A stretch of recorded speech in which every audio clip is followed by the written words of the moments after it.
As you can see, the lights have gone off. If we plug, our receptacle tester in, our circuit tester. So this is a little sensitive. When you hit it, it's going to light up, but that's nothing to be concerned about. What you want is it to be sitting in there by itself, nobody touching it. And again, you could plug something in. Obviously, if you don't have power, right now you're in good shape. Um,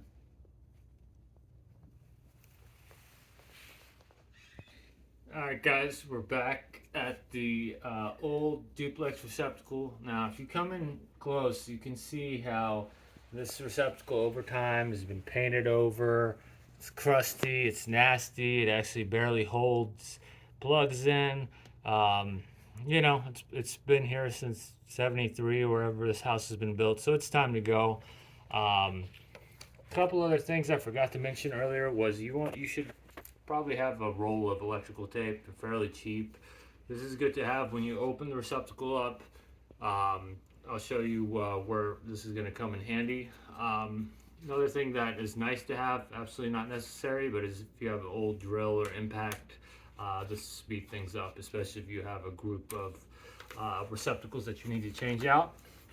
If you're old like me and you got, older knees, you need to rest. I like to put a stool under my butt, so if I have multiple of these, at least I'm comfortable. And to me, comfort is important while you're doing these types of projects because you don't want to get burnt out. You want to be able to finish it if you want to change all the receptacles in your house out. So let's start with the product we're going to be using. It's a Legrand. It's kind of Decora style versus these old plugs right now. It's going to come in one piece. It almost looks like a GFI. This is a 15 amp receptacle, just like the one that's here. You can, if you're planning on replacing multiple of them, you can get these 10 packs. You save a little bit of money that way. And I'm missing something. There it is. Okay. Okay, so one of the first things I want you to pay attention to is if your receptacle plate has been painted over, if it's been caked in paint, what you're going to want to do is to take a razor knife here and just go along the edge. The reason is when people paint over these and they don't take these covers off, you'll have paint adhere to the edge of these nylon covers.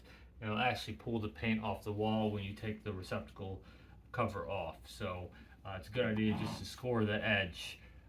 This one looks like it's been added after a paint, so the cover looks a little bit newer, so I think we're in good shape here.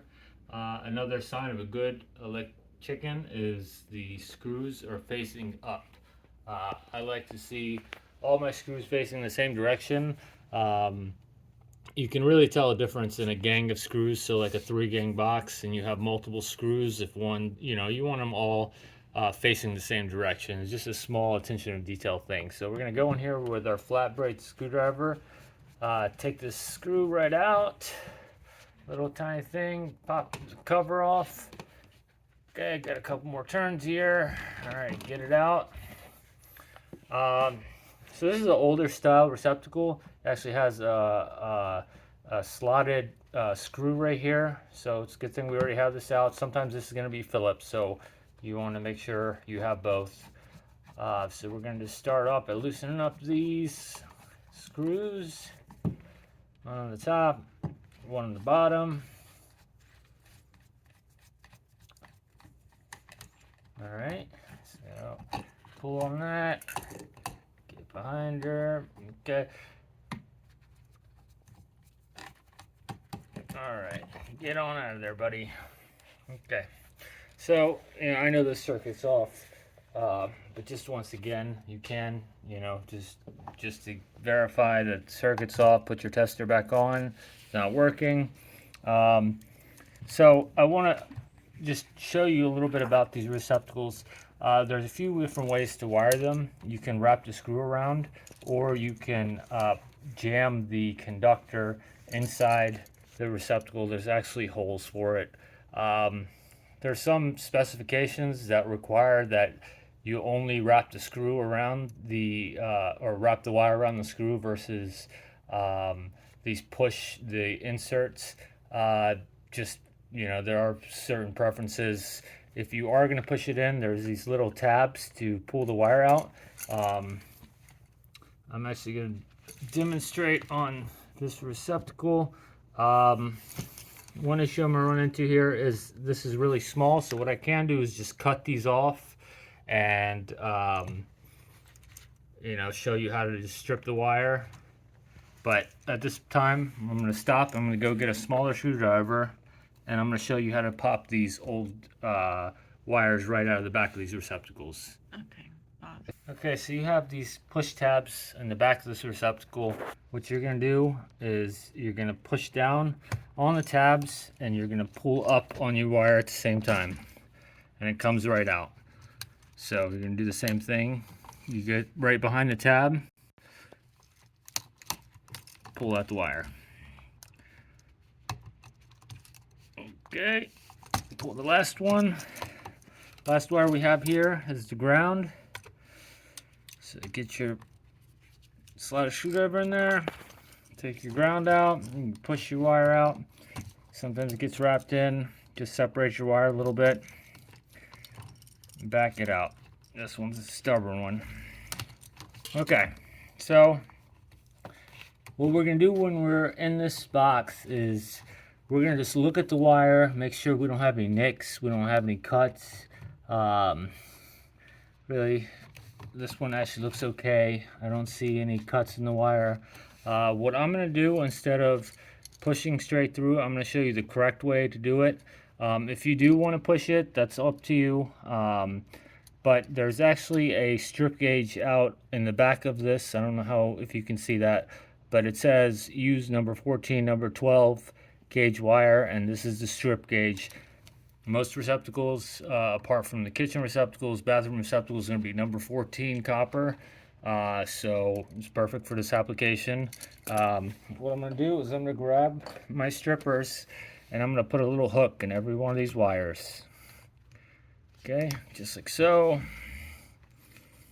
This one too. Make a little hook.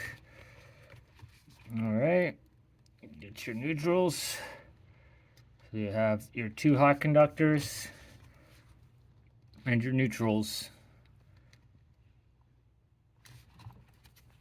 You're going to grab your receptacle. I like to put the grounds in first.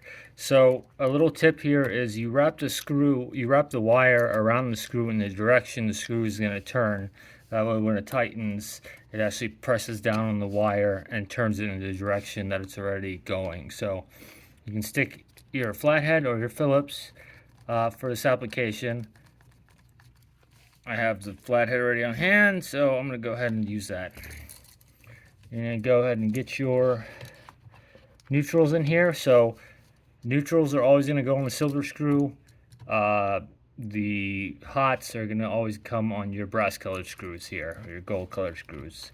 So put our wires in, again the direction that we're turning the screw. Push it back in, get your screwdriver, tighten up. Alright, now you don't want to torque down on this, you don't want to put the 200-pound gorilla behind the screw. It's you're screwing it into there's brass and copper, and this is you don't need to torque it down so much. You just want to make sure it's snug and it doesn't move. You can give the wires a tug, make sure they don't move, but again, you don't want to over tighten it. Turn around, do these, put them both in there. Alright, get your screwdriver out. Alright, so let's screw in. Alright, now we got this in. Everything looks tight. You can give it another tug. Everything looks good. I'm going to push this receptacle back. I like to fold the wires so it kind of compresses back evenly and keeps the receptacle from being angled in a certain way. So another thing to consider is these are called dog ears on the receptacle. if I have if my receptacle is pushed too far, or my receptacle box is too far pushed back, which looks to be the case possibly on the bottom one, I can actually bend these ears back and have them press up against the wall to stabilize my receptacle. We'll see how this one goes. I'm going to go ahead and use my drill since I have it. It makes it a little bit quicker. Stick it in. Get your screw going. Put the top one in. Put the bottom one in. Okay. So here's where it gets a little bit different in the case of these screwless receptacle covers. You don't want to completely tighten this down because you need a place for this bracket which installs on this receptacle. You need enough room for it to press up against the wall, so you tighten these screws down, these little tiny screws right here, so you can get your Phillips out. You tighten these down. Again, this is plastic, so you don't need to like torque down on it. Put these in to your receptacle. Okay, so once that is tight enough against the wall, you just let it get snug. You go back into your previous receptacle screws, the actual screws that hold the receptacle, back until you see that this is lining up flat with the wall. Okay, so basically at this point, you're done. You want to just make sure everything's snug. I like to take, if you have one of these receptacle testers, you can put it in here and you can kind of guide the receptacle in, make sure it's nice and straight. Now, for my OCDs, you know, if you got OCD, you want to make sure everything's nice and straight. You can put your torpedo level on it. We got some shadows going on right here, so it might be hard to see on camera, but I'm going to adjust this until I'm nice and straight. Final piece is you're done. You grab your trimless cover. Sometimes they have these slots out here on the bottom so you can pull the receptacle cover off. But essentially you have this bracket that goes on and you snap this receptacle right into place and you're done. Have any questions, feel free to ask. Thing just wanted to show you was, you know, we want to come back and test this to make sure it's working. You can look on this chart here. We have the correct orientation. We have no open neutrals or open grounds or open hots or anything crazy like that, so we're in good shape. Another way obviously to test is plug in a lamp, make sure it works. Everything looks good. Nice upgrade over the old. I mean, you tell me which one you would rather have here. Right? Okay, signing off.